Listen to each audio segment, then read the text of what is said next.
Hi, I'm here with Cameron Corish from Core Health Coaching, and today we're going to do some mobilization exercises. Now, as you know, as I said in the very first week, it doesn't matter what you do as long as you do something. So this can be a good starting point. These exercises are a good starting point, and if you're a little bit further down your weight loss journey or your fitness journey, these are a good way to help activate those muscles a little bit more and get them mobile, get you moving even more, even better, even freer, even more of a weight loss machine. Okay, Cameron, I'll stop talking now. You go. Thanks, Sally. With these mobilisations, generally used at the start of a session, even before your stretches. Now, what most people understand is when we're doing warm-ups, we're really trying to warm the muscle up, but with mobilisations, we're really looking at the joints. Now, the joints themselves, just going through the range of motion is actually going to help them, and it also increases the heat through the joint, the synovial fluid, which then means that joint's going to work better, and then obviously the movement's going to be better, you get better from your results. So we'll work from head to toe. I'll come back to the neck, but first one we'll start off with the shoulders. So the first one, just like you're shaking someone's hand, and we'll take the rotation as far back as you possibly can, and just take it in this timing is actually really good. Perfect timing. We don't want to do it too fast. All we're doing, again, we're just using it to warm up the joint, and then we'll change directions through there. So thumb 8 still and then going forward. So you're almost doing like a freestyle stroke, just keeping the thumb upright through there. Do it on the opposite arm. Now generally we do about 5 or 6 on each side, 7 or 8 depending upon the temperature, because again it's just about generating heat into the joint. And for some people what they'll do is they'll have restrictions, change directions, but the more that you do this, it's just going to open it up. It's going to be free in regards to the movement. And your shoulder's one of the most complex joints in the body, isn't it? Yeah, it's the one that generally tends to go there. That and the knees tend to go the first. Yep. So the next one we've got is hips. So this is going back to old hula hoops days. We're really trying to get the forward and back motion through the hips. Just try and keep the legs, the knees nice and straight. So it's just the hips, perfect. That forward motion is where most people are going to have issues for, is they're not used to that forward motion. Change directions.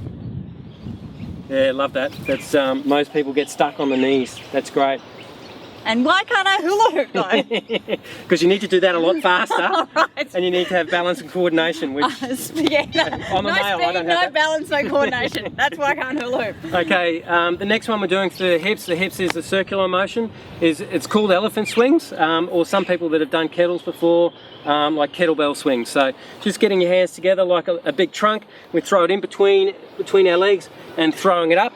So what's actually happening from the hip perspective is that we're really moving the hips backwards and forwards, okay? So the last time we did circular rotations, this one's moving it backwards and forwards. This one's side on too. Yep, like a hinge joint. Good, really pushing the hips forward. Great.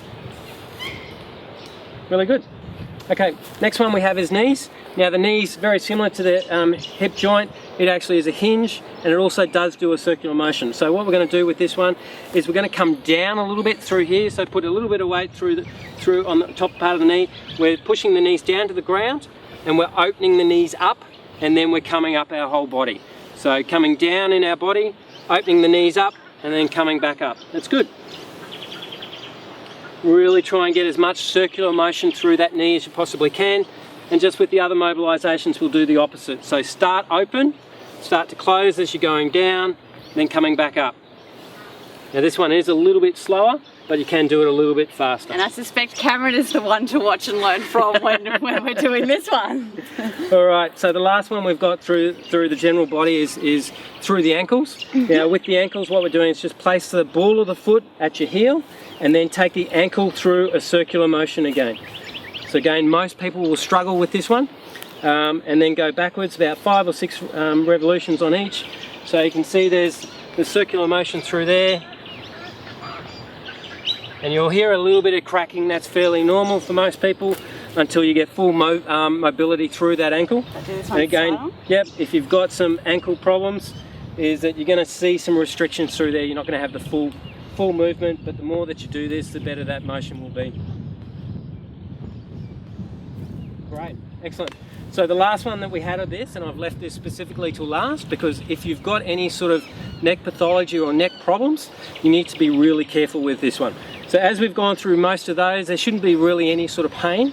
Same in regards to when we're doing the neck. The neck is, again, we're taking it through a circular motion, but if you had any sort of whiplash or any of those sorts of things, you need to be really careful.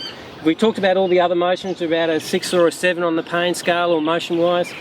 A 3 or a 4. A lot of the neck muscles are really small, so you need to be careful with it. So again, we're going to take this one slower, so that we've got that full range of motion. So I'll get you to start taking your neck through. Take it one direction and you'll get some really nice stretches on either side. Sally, you can see he's got some great range there. Oh, this feels good. Yeah. Then change directions for me as well. Now, Sally's just moved her shoulders a little bit through there. Try and keep the shoulders still.